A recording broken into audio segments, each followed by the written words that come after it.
Hey, Scott, welcome. Thanks, Michael. So nice to be with you. Yeah, excited for our conversation today.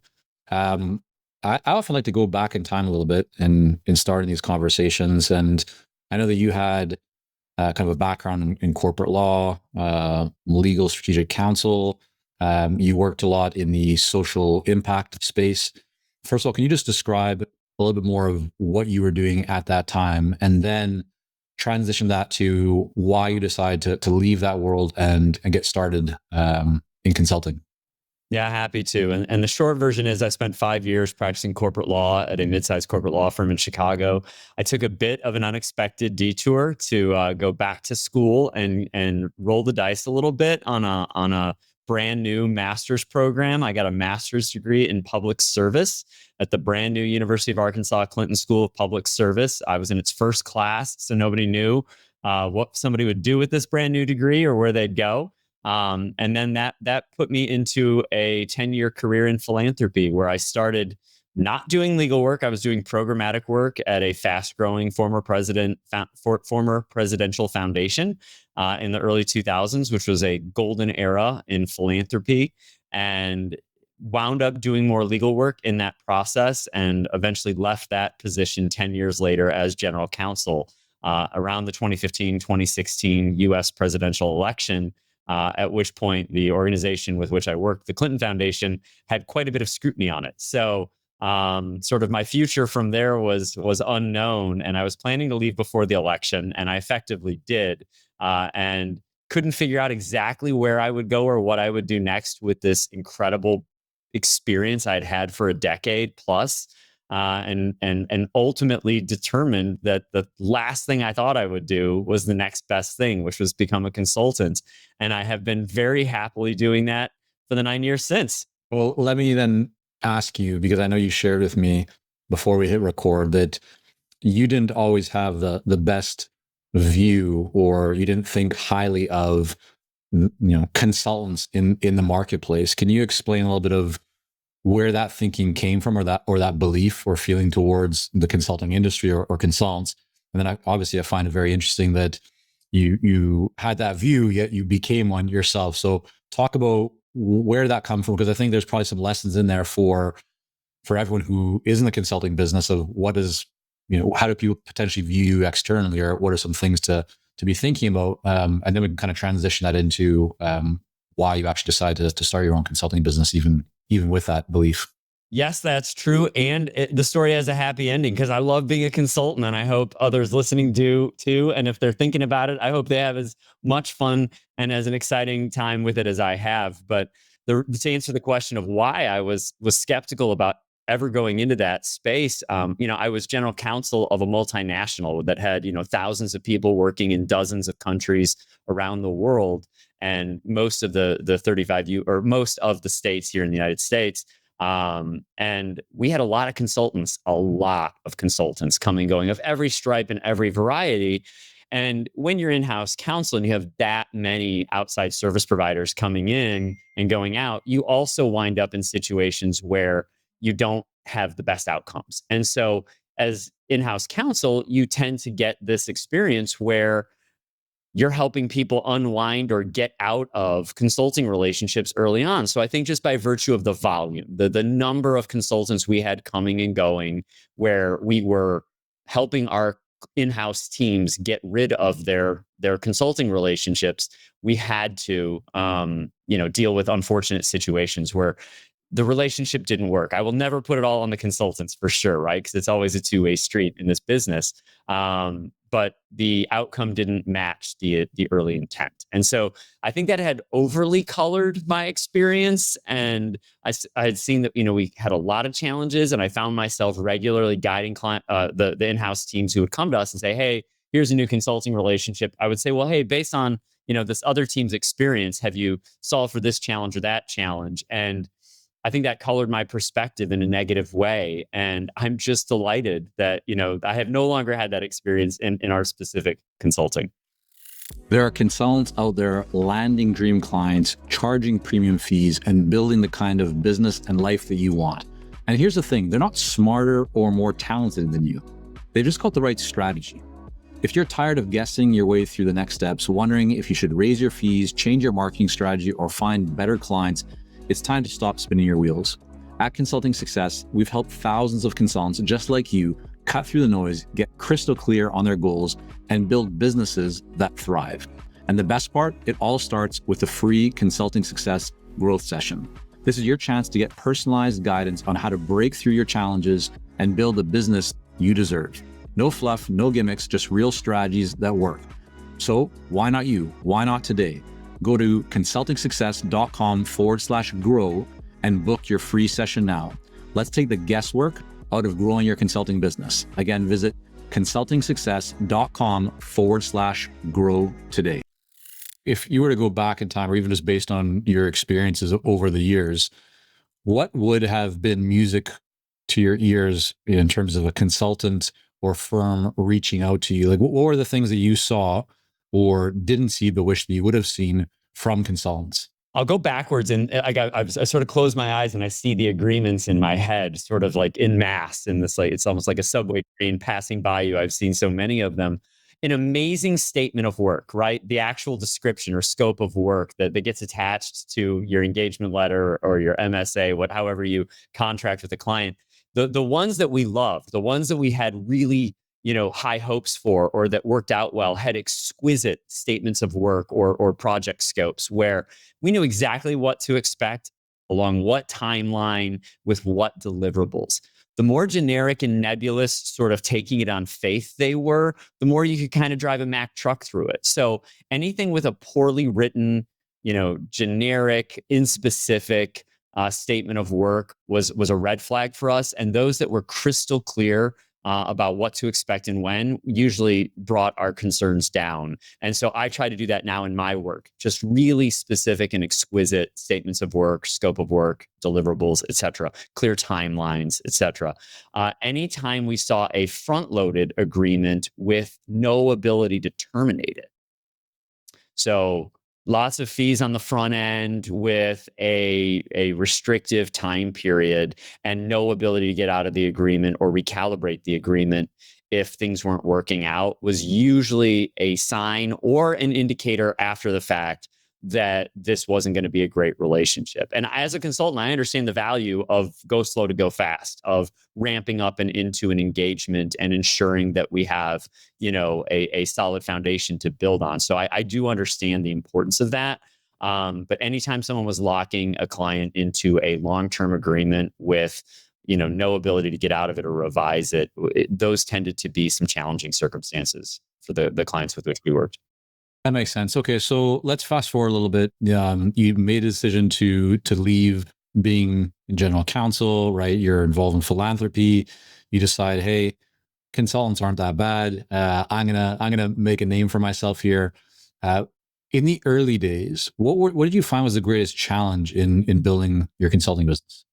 Imposter syndrome, insecurity, being scared to death of trying something new, and being out there and having friends, families, colleagues knowing that I was going to do something where I might fail, and that I was highly skeptical of in my sort of 10 years prior. And so I think, like any entrepreneur just starting out, I had a lot of the same fears everybody else did. And here I was, in my 40s, an experienced corporate lawyer, an experienced nonprofit lawyer.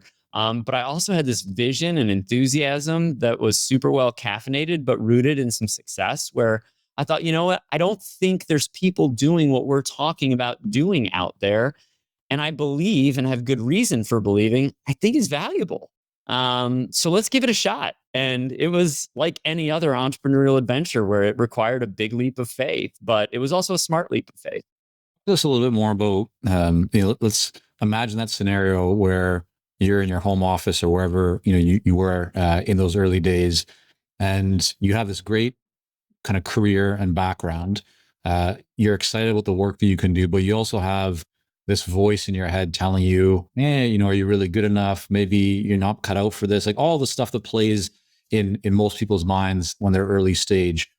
What got you past that? What did you do? What did you say? What did you invest in? Like, how did you get past that and ensure that you didn't end up, as we see a lot of people ending up, who have desires, they have dreams, but the fear, the insecurity, right?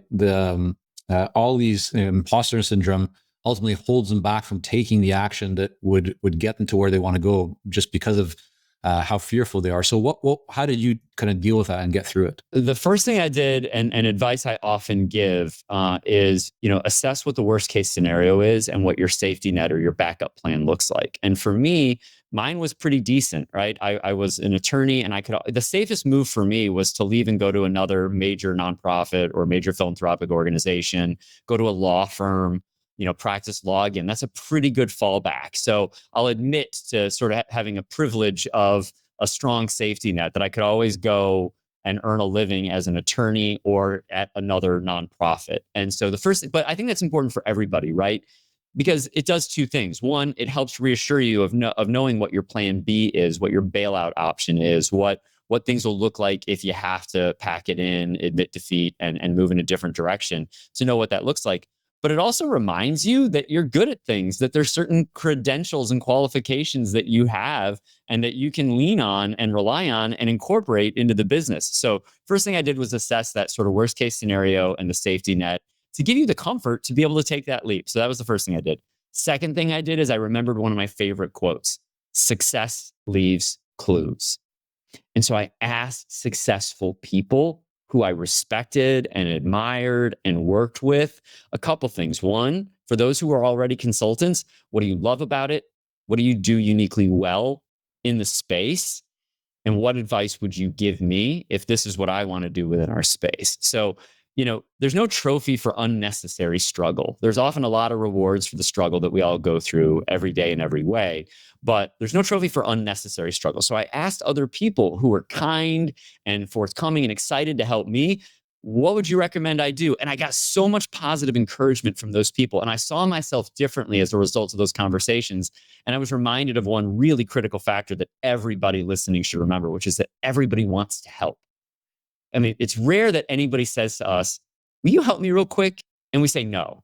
We almost always say, yeah, I'd love to. What can I do? And so many people want to help other people succeed. It's really true. And so I asked the people who were doing it well and doing it in ways that I admired how I could do it well. And they offered more than I ever could have expected. And the third thing is I got really meticulous about planning the work and working the plan, knowing exactly what it was I would uniquely do in my consulting work and how I could deliver more value to the clients, over deliver that value to the clients than I would ever build them.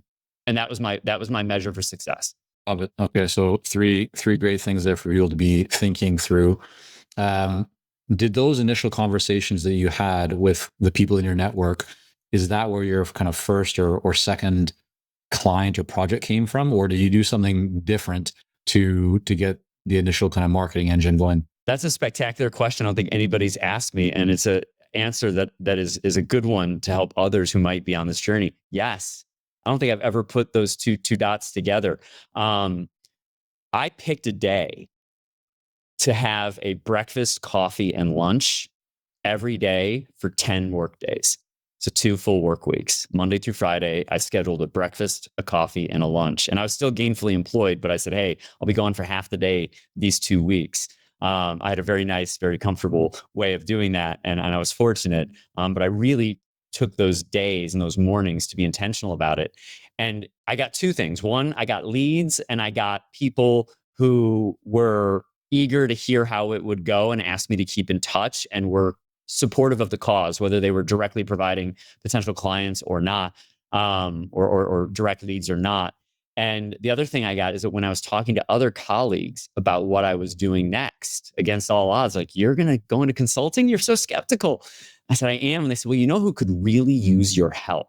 So it wasn't just the people I scheduled those breakfasts, coffees, and lunches with. It's the other people I was telling about the process and the journey, leaning into that discomfort and that vulnerability and saying, hey, I'm going to try something new and I'm scared to death. The first client we ever got was from one of my then existing clients who said, hey, if you're going to do this, I know somebody who needs your help.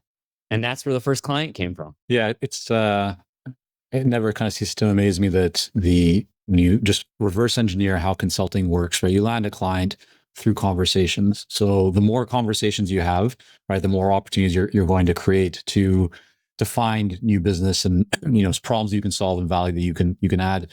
Let's fast forward a little bit more into your journey. I mean, you initially built a business or got your first few clients through these conversations, through your network. What have you found over the last, several years or even kind of current day?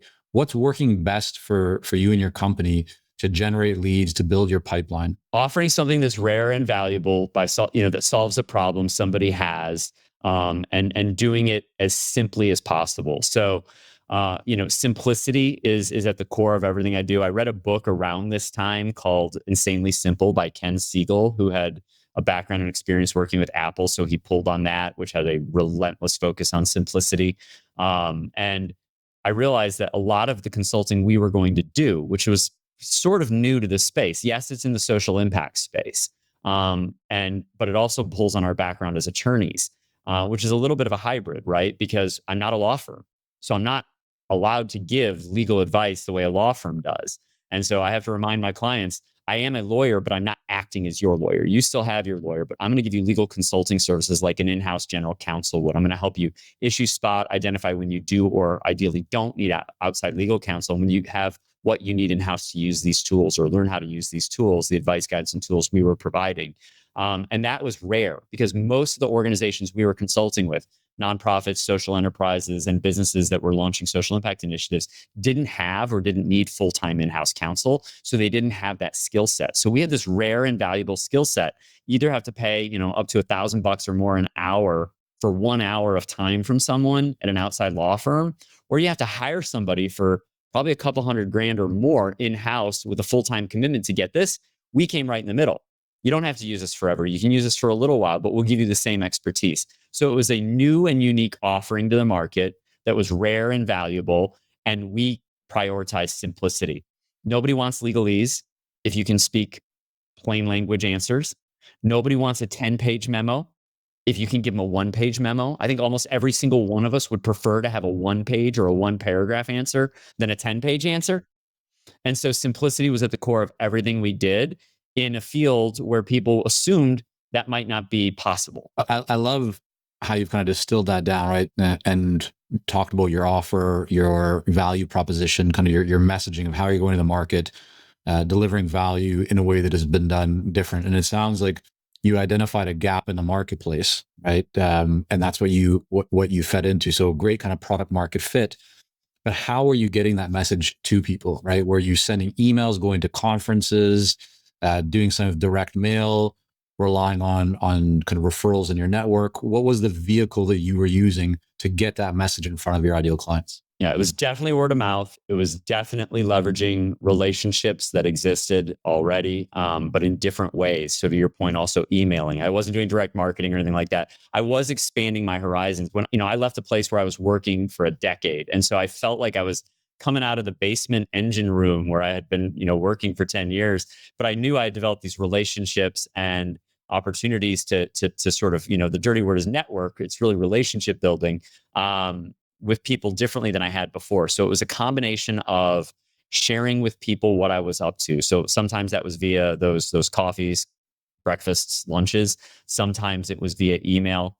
Once I put a website up, I started sharing that with people on email. Then LinkedIn, which I thought then and I still think now is one of the great places to be online, and add value and share people how you can help them. And that really cranked up that flywheel of momentum for word of mouth referrals. And it didn't take long in my case because I had had a bigger network than I realized I had developed over those years. And the need and the market fit was so acute that it didn't take long. And ever since then, we're going into our 10th year now, and 100% of our work still comes from word of mouth referrals. Right. When you talked about the gap that you were filling, right? So somebody could pay for 1 hour, $1,000 an hour with an experienced lawyer, or they could hire somebody full time, a couple $100,000, probably minimum. How did you think about pricing your services? In the early days, And then I'd love to hear kind of how it's evolved to where it is today. Yeah, very insecurely. I had no idea what to do. Again, that was a huge part of this imposter syndrome. And despite the positivity and support and enthusiasm I got from people I trusted, who I knew weren't just telling me what I wanted to hear, I still didn't know how to price it. Like, because I didn't want to bill hourly. I left law firm life in 2005 and never wanted to see a timesheet again. I didn't want to have to bill for my time. I also felt that it disincentivize clients from using you, right? If they want to save money, they don't want to call you. But I want you to call me so that we ultimately save in the long run. But I really didn't want to bill hourly. And so I knew I didn't want that for me. It works great for some people, but I didn't want it for me, and for the team that we built. And so I had to figure out a different way. And ultimately, what we knew we wanted to do was flat fee or scoped fee. And so early on, we said, well, show us what the work looks like. And if it fit into what we had 3 pillars: coaching, counseling, and consulting. And for us, the early engagements were consulting, which meant that they were a specific project with a beginning and an end and a set of deliverables. And I said, okay, great. For that, I can scope that at, and I'm just going to speak to the truth of the first engagement, $2,500. So my first client engagement was $2,500. I'm not sure I would charge less than 10 grand for that today. So just to time warp it, where we started in year 1, that engagement was $2,500 because honestly, friends, I had no idea what it should be. And I so wanted the first gig and so wanted an early win that it had other value to me than just financial value. And so the first gig was $2,500. That same gig today would probably be around 10 grand. And so it was just trial by error. There's so much power and truth in that good guidance we get so much of the time, which is give it a shot, be smart about it, but give it a shot. If it works out, then you'll have made a good fee and you have a success story. And if it doesn't work out, you have a great lesson that you can learn from. And so getting started has great power to it. Momentum begets momentum. What percentage of your current revenue or project work, or I should call it just work today, is in the bucket of defined scope kind of project engagement compared to ongoing subscription, monthly retainer type of work that you keep serving those clients? Because it sounds like the kind of work that you're doing or could be doing would lend itself very well to playing almost like that fractional general counsel role. So what does that percentage kind of breakdown look like today? It's the consulting gigs are 10% or less, and the retainer based counseling gigs, sort of that fractional GC, is about 90%. Yeah. And it very quickly revealed itself. Mm-hmm. Right. So I'll play the devil's advocate for a moment, or just to try and get your insight and thoughts on this. But I'm going to go back to when you were general counsel, and the thing that you loved to see was a very defined scope of work, right? Here's what we're doing, exactly this timeline. Now, I imagine the work that you're doing today on the retainer ongoing monthly may not have as much definition to it because things change. One month, the client needs you a lot more than the next month. How do you handle that? Because also you're not doing on an hourly basis, right? Which for a lot of organizations, they want to know how many hours are you working? What are you doing during that time? You're not taking that approach. From my understanding, you're saying, well, here's what our program looks like, or here's what our process looks like. We're there for you, work with you for as long as you want our support. But it might be free flowing. So I'm wondering, how do you kind of package that and position that to provide that level of detail that you yourself said earlier on as a buyer was something that you valued? Spectacular question. And the simple answer is we provide an easy out. So if it was unclear in the scope of work, but grand promises of all this incredible service and work, you're going to love it, et cetera, you can let me go on 30 days notice. If I don't deliver, it's an easy out for you. There's no downside for you, right? Now, the truth is, because we have pivoted the business in recent years to a smaller number of clients at a higher retainer, that is now a 90-day out, but that's still a relatively short period of time. And there's enough work in process now. And we got to the point with those clients where we are with them because they started with either a more tailored scope of work that was specific. And they said, hey, we like these guys. Let's keep them around for a while longer. That we built that trust and that comfort with each other. But I still don't think we have longer than 90 days for anybody to wind us down. And we have a wait list to pick up. So it's a wind down of a current and a ramp up with a new one. So the answer is, if you don't have a clear scope of work or you can't commit to that kind of deliverable specificity, give an easy out. And what's amazing is I find most clients don't exercise it when, not if, but when you are delivering real value. And you're 100% right too, Michael. There's months that are, way busier than others, and it all evens out in the long run. And we know there's value in the work we're providing and the services we provide, and the clients know that too. But we're recording this as we go into the holiday season, and those are usually quiet, especially for a lot of our clients. They shut down for usually an extended period of time, but they pick right back up at the beginning of the year, and that's cyclical throughout the year. It might be the summer breaks or the summer months. But yeah, it's cyclical. But when you build that trust and you deliver that value, nobody's watching the clock or the number of hours you're putting in, because they know the value you deliver and that you're there when they pick up the phone to call or send you that Slack message or that email, and you're immediately available or reasonably available and providing a quick turn. You mentioned that you've made the intentional decision to work with fewer clients, but at higher value. So every engagement is more valuable. Do you remember where you were and what the situation was when your team decided to make that shift, to start charging a lot more and work with fewer clients? What was going on? What kind of precipitated that? Ultimately, what allowed you or led you to making the decision to go in that direction? Yes, we didn't make a big move to go from a small dollar amount to a high dollar amount, but we saw the opportunity there, and the clients were asking us to grow with them, or we were originally serving a narrower scope or a smaller time period, and they either said, "Hey, we want to keep you around. We really like you being part of our team. Could we do this on a retainer basis going forward, for the indefinite future? We know we have some projects on the horizon." We said, "Well, sure." And that would necessitate revisiting that agreement. I'm a big fan of really good engagement letters or contracts. So we saw the demand increasing, and we saw it from more sophisticated clients that wanted that sort of fractional GC service, or that ongoing executive coaching, senior leadership mentorship, engaging with their executive or senior leadership team or their boards, where we spent a lot of time. And we know that that's a high value proposition, and we know what our competitors charge. We know what big consulting firms charge for this kind of work with larger teams. And so we knew that we could, A, competitively price our services, and B, still make a higher fee compared to where we had started or where we were pricing the smaller, shorter term, narrower deliverables consulting gigs at. So we saw that pattern in front of us unfolding. And it's a riskier proposition, right? Because if you lose a single client in a smaller stable of clients, you have a bigger revenue hit. And so your pipeline of new work needs to be, in place or readily identifiable, or you have to have a nest egg for it. But the good news is we've always been able to transition from old clients to new clients with a great deal of comfort.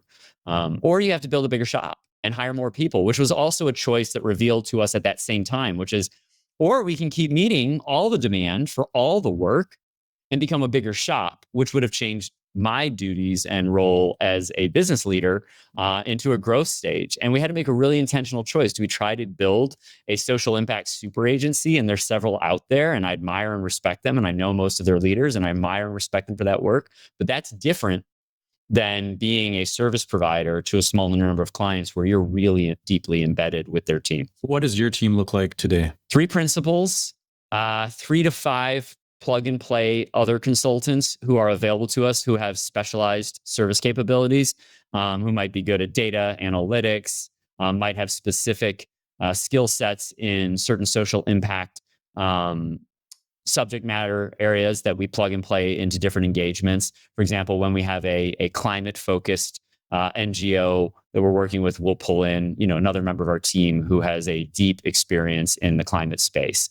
Same for data analytics, some HR work, and things like that. So we have specialists who we plug and play into our core team, which is usually a combination of 2 or all 3 of our principals, with some number of the add-ons. And then sometimes it's just the 3 principals in some combination working together.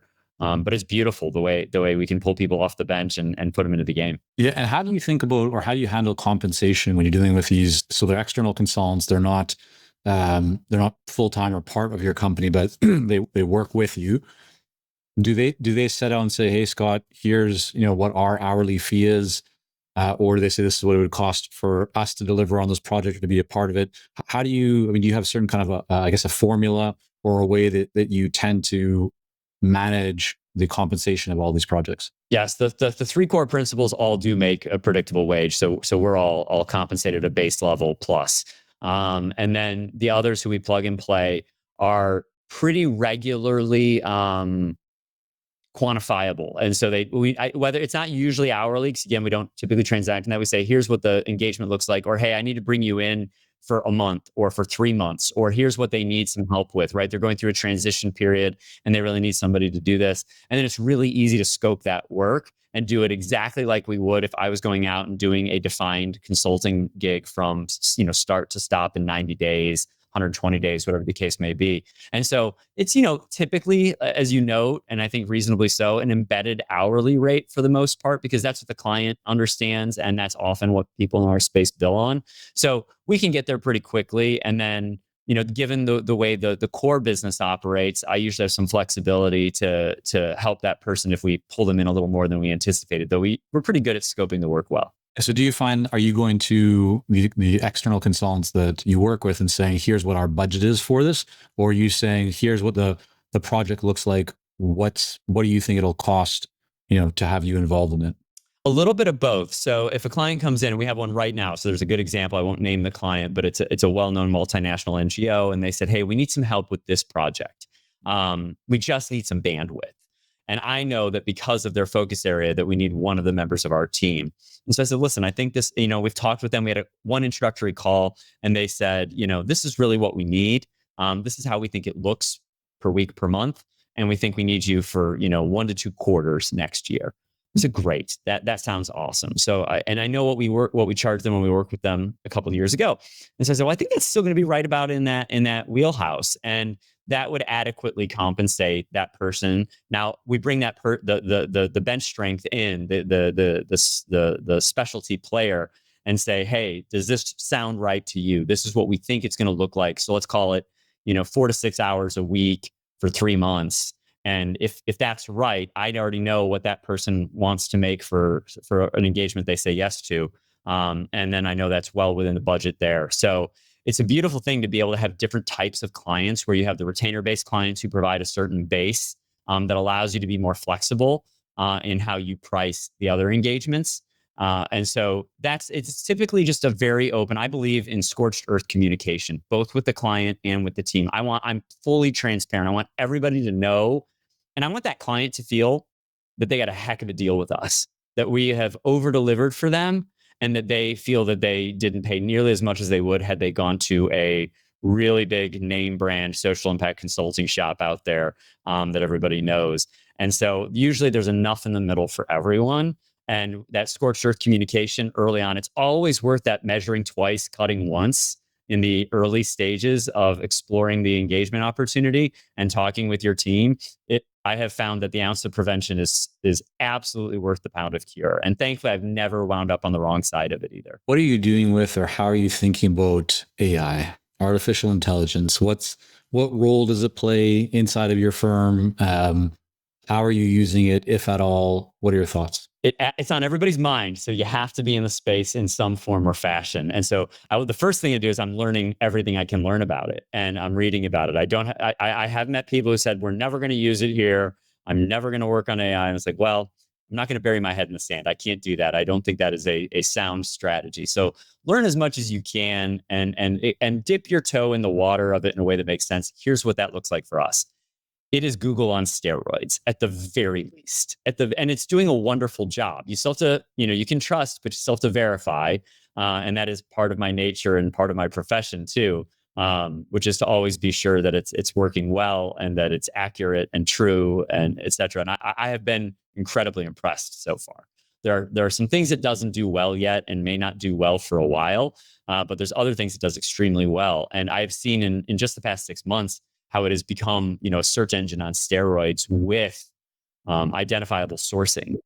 Scott, what's your use case? Give me an example. Like, are you using it for creating, writing briefs? Are you using it for proofreading? Are you using it to create content? Rarely on proofreading, not really on creating content. I'll occasionally do that on a social media. I'll say something like, give me relevant hashtags and some emojis that make this post fun for an audience that doesn't want to hear from a boring lawyer, right? And so I do that on my own LinkedIn profile. I use more emojis than I ever have in my entire life on LinkedIn posts to take the edge off what might otherwise be a nerdy, wonky, or perceived as a lawyer making a post about the law. And I'll just try to defy expectations there. So that's a super fun, easy, basic. I've occasionally taken a little original copy and said, can you edit this for length? Or, you put yourself in this mode, the prompts are very important. Revise this so that it is, half the length, but not very often. What I typically do is on research, where I'm validating research I already know. So I work a lot in spaces of governance and compliance. So board governance, policies or some research for state specific information that I know is available through a Secretary of State's website. But a Secretary of State's website is often a terribly unfriendly place to navigate or find things quickly. So I might do a search to say, find the answer to this question on the Secretary of State's website in this state. And in an instant, just an instant, it's there. And, if I were to go to that Secretary of State website and try to find that answer, it might take me 5 to 10, maybe even 20 minutes to find it. That's a huge time saver for somebody who's serving multiple clients that are moving quickly. If you go back or even just think about, the last several years in business, what is one big challenge that you encountered or one lesson that you've learned that you think or you believe really made a significant difference in the growth and the kind of trajectory of your business? Remembering the beginner's mindset of what you do uniquely well. So whatever consulting business you're in, you're probably at a master's level or a PhD level or beyond. And you probably have just instant recall and recognition and ability to think through and synthesize it and believe that the answer is simple. And I think that's awesome. If that is you and you feel that way at times, that is your superpower. But the most important thing I learned is to not overlook the importance of the beginner's mindset of your client and or the audience you're speaking to. So my client is often a board chair, a CEO, or somebody else in the C-suite or senior leadership of my clients. But very often the audience is their team or a wider stakeholder group. And so even if my direct relationship manager or direct client is that C-suite person, that board level person, we are both often communicating a product or a outcome or deliverable for a wider audience that isn't there. And I have been delighted in my consulting practice to find out how valuable it is to clients and their wider stakeholder groups to offer them that beginner's mindset answer. Instead of walking into a client and talking about governance and compliance like a really smart consultant, I go and say, how many people know that governance and compliance are a thing, but would be hard pressed to define one or both of them right now if I asked? Almost always the hands go up. And I've asked really smart, experienced people that question. And then I'm like, you know what? I was probably well into my late 30s and maybe early 40s before I could have answered that question. Well, today, I could start a masterclass on governance and compliance for a nonprofit right away, right now, without any preparation. But the audience isn't ready to receive that, most of the audience. So what I found is there's a tremendous opportunity for consultants to start with that beginner's mindset. And friends, when it comes to your business and your scope of work, you may think you're ready to start at step 5, 6, or 7 in the 10-step process, but you might actually have a better, longer, and more lucrative engagement that works better for both you, your team, and your client if you spend some time in the beginner's mindset and exploring that with your client. When I have done that, I have found that clients aren't nearly as far along as I assume they are, because my assumptions are based on my cumulative experience over time with lots of clients. But I have learned that there's so much business opportunity for you as a consultant to meet your client where they are, really spend that extra time to find out, they will love you faster and longer for meeting them there. And they will ask you to stay with them longer in that consulting relationship, which is so good for your business and for your project team and your colleagues and for the long-term value of that relationship. That has been the biggest eye-opener to me. It's nothing technical. It's nothing legal. It's nothing on the governance front or the compliance front. It's not COVID, and it's not, geopolitical changes. It's meeting your clients where they are and identifying with them and then going and growing with them, and how amazing that is for a consulting business. Yeah, I think that's a great reminder, Scott. I want to thank you for coming on, sharing some of your journey with us. I know people will want to learn more about you and your company. Where's the one place they should go to learn more? If you want to find me, please do come find me on LinkedIn. I'm very active there and happy to meet people and to offer any assistance I'm able. I am the recipient of so much good grace and good guidance from others that I am absolutely on a mission to help others who are on that journey. If you're a young consultant or a growth stage consultant or a pro and there's anything I can do to be helpful, please don't hesitate to reach out. I've got nothing to sell you, but lots to offer. If you want to look at the business, it's at beyondadvisors.com. Right, we'll have all that linked up in the show notes. Scott, again, thanks so much for coming on. Michael, thank you. And thank you for your leadership in this space. The pod is awesome. I'm thrilled to be with you. Thank you again.